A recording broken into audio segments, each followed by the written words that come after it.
রাজবাড়িয়ার দৌলতদিয়ায় ফেরিতে উঠতে গিয়ে উল্টে পদ্মা নদীতে পড়ে গেছে সৌহার্দ্য পরিবহনের একটি বাস এবং সেটার উদ্ধার অভিযান চলছে এই মুহূর্তে এবং সেখানে আছেন আমাদের সহকর্মী বিএম খোরশেদ। আমরা একটু তার সঙ্গে আবারও যোগাযোগের চেষ্টা করছি। খোরশেদ, আশা করি আপনি আমাকে শুনতে পাচ্ছেন।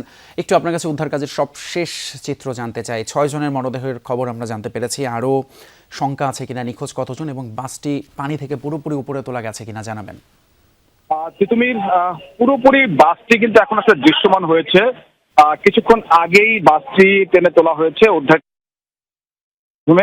এবং বাসটি কিন্তু এখন পুরোপুরি দৃশ্যমান। আমরা যে বিষয়টি দেখছি যে যখনই বাসটিকে টেনে তোলা হয়েছে এরপর একে একে কিন্তু আসলে মরদেহ বের হয়ে আসছে। এখন পর্যন্ত এখানে 5টি মরদেহ কিন্তু উদ্ধার করা হয়েছে এবং ধারণা করা হচ্ছে যে ভেতরে হয়তো আরো মরদেহ থাকতে পারে এবং প্রচুর সংখ্যক আসলে উৎসুক মানুষ, গণমাধ্যম কর্মী এখানে রয়েছে। সেই কারণে আসলে উদ্ধার যারা কাজে যারা নিয়োজিত রয়েছেন তারা আসলে মাইকিং করে বারবার আসলে তাদেরকে সরে যাওয়ার জন্য আসলে বলছেন। এখন বাস যেহেতু পুরোপুরি দৃশ্যমান, ধারণা করা হচ্ছে যে ভেতরে যে কয়টি মরদেহ রয়েছে একে একে আসলে বের করা হচ্ছে। আর এইখানে নৌ মন্ত্রী আসলে নিজে এইখানে এসেছেন, কিছুক্ষণ আগেই তিনি আসলে দুর্ঘটনাস্থলে এসেছেন। আপনি জানেন যে 5:30টার দিকে এই দৌলতদিয়া 3 নম্বর ঘাটে এই গাড়িটা আসলে ফেরিতে ওঠার সময় উল্টে যায়। এরপরে দীর্ঘ সময় কিন্তু আসলে উদ্ধার তৎপরতা চলেছে এবং প্রায় 6 ঘন্টা পরে কিন্তু ধীরে ধীরে বাসটি কিন্তু আসলে দৃশ্যমান হতে শুরু করেছে। আর আটকা পড়ার যে বিষয়টি, নিখোঁজের যে বিষয়টি, এখন আসলে পরিসংখ্যানটা সেভাবে আসলে নিশ্চিত করে বলা যাচ্ছে না। তবে আমরা যেটি জানতে পেরেছি যে ঘাট সুপারভাইজার থেকে শুরু করে বাস সংশ্লিষ্ট যারা রয়েছেন তারা আসলে বলছিলেন যে 40 জন যাত্রী ছিল এই গাড়িতে এবং বাসে এবং সেখানে 10-12 জনকে উদ্ধার করা সম্ভব হচ্ছে, বাকি সবাই আসলে নিখোঁজ তেমনটি আসলে বলা হচ্ছে। কিন্তু এখন পর্যন্ত আসলে আমরা বেশ কয়েকজন স্বজনকে দেখেছি এখানে এসেছে, তারা তাদের স্বজনদের যে নিখোঁজ স্বজনদের খোঁজখবর নিচ্ছে।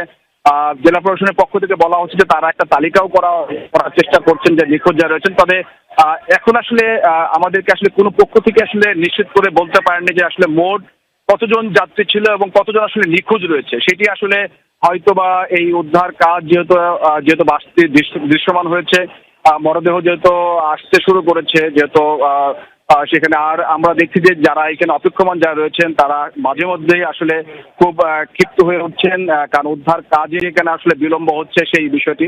আমরা যদিও জেলা প্রশাসনের কাছে আসলে সেটি জানতে চেয়েছিলাম, তবে আমরা নিজেরাই যেটা প্রত্যক্ষ করেছি যে প্রায় 2 ঘন্টা ঝড় বৃষ্টির কারণে উদ্ধার কাজ কিন্তু কিছুটা আসলে বিলম্ব হয়েছে। তা নয়তো হয়তোবা আরো আগে আসলে উদ্ধার কাজ কিন্তু আসলে চলতো বা সমাপ্ত হতে পারতো। এখন আসলে বাসটি যেহেতু টেনে তোলা হয়েছে, এখন বাসটি এখনো ঝুলন্ত অবস্থায় রয়েছে। এই বাসের ভেতরে যে মরদেহ রয়েছে এবং যে সকল যাত্রী যারা ছিল তাদের মালামালগুলো আসলে সেই বাস থেকে আসলে নামানো হচ্ছে, পন্টনে রাখা হচ্ছে, মরদেহগুলো পন্টনেই রাখা হচ্ছে। এইখানে যে মরদেহগুলো রয়েছে এবং হাসপাতালে আপনি জানেন যে হাসপাতালে 2 নারীর মরদেহ রয়েছে এবং এইখানে 5টি মরদেহ রয়েছে। তুমি বিএম খোরশেদ, আমরা আপনার কাছ থেকে শুনছিলাম নিঃসন্দেহে একটা হৃদয় বিদারক দৃশ্য সেখানে। আপনি বলছিলেন স্বজনরা এসেছে, তাদের কারোর সঙ্গে কথা হয়েছে? বেশ উদ্বিগ্ন তো তারা অবশ্যই, কারণ তারা কিছুক্ষণ আগেই আসলে নিশ্চয়ই ঢাকার পথে ফিরছিলেন, এতক্ষণ হয়তো পৌঁছে যাওয়ার কথা, এই মর্মান্তিক দুর্ঘটনায় পড়েছেন। তাদের স্বজনদের আসলে অবস্থাটা কি? আসলে সহজেই অনুমান করা যায় যে আসলে স্বজনরা এখানে এসে আহাজারি করছেন। এখনো যখন একটি মরদেহ বাস থেকে যখন নামানো হচ্ছিল, ডুবুরিরা যখন আসলে টেনে তুলে পন্টনে যখন রাখছিল, তখন আমরা দেখছিলাম যে পুলিশের বা সেনা সদস্যদের যে ব্যারিকেড, সেই ব্যারিকেড ভেঙে আসলে স্বজনরা চেষ্টা করছিলেন যে আসলে তাদের স্বজন কিনা যারা নিখোঁজ রয়েছেন। আমি অনেককেই দেখেছি যে তারা আসলে খুব উত্তেজিত হয়ে হচ্ছিল যে তাদেরকে আসলে সেখানে না দেওয়ার কারণে। তো স্বজনদের অবস্থা আসলে সহজেই বোঝা যাচ্ছে যে তারা আসলে এখানে আহাজারি করছে, তাদের স্বজনদের ছবি নিয়ে আসলে ঘুরছে, অনেকে তাদের স্বজনের আসলে খোঁজ করছে হাসপাতাল এবং এই ফেরিঘাটের দুর্ঘটনাস্থলে। প্রত্যাশাতে দ্রুত উদ্ধার শেষ হবে এবং উদ্ধার কাজ সমাপ্ত হবে। তাদের যে নিখোঁজ স্বজন তারা আসলে তাদেরকে অন্তত এখন আসলে বেঁচে থাকার আশা ছেড়ে দিয়েছেন অনেকে।